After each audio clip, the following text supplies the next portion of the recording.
トベルトはそのままお締めください。上の棚をお開けになる際には手荷物が滑り出ることがございますので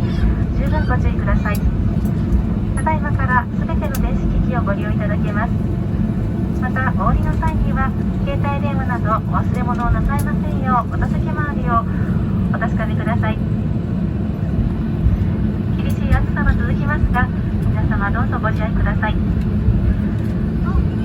皆様今日もワンワールドアライアンスメンバー日本航空にご搭乗くださいまして誠にありがとうございました。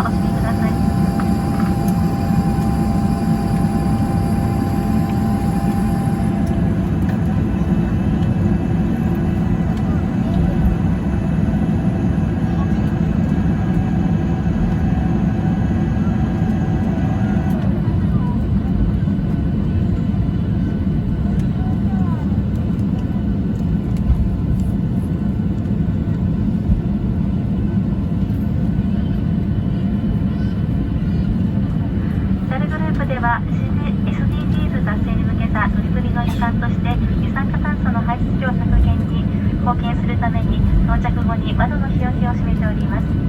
ご協力くださるお客様は飛行機をお降りになる際にお近くの日よけをお閉めくださいますようお願いいたします。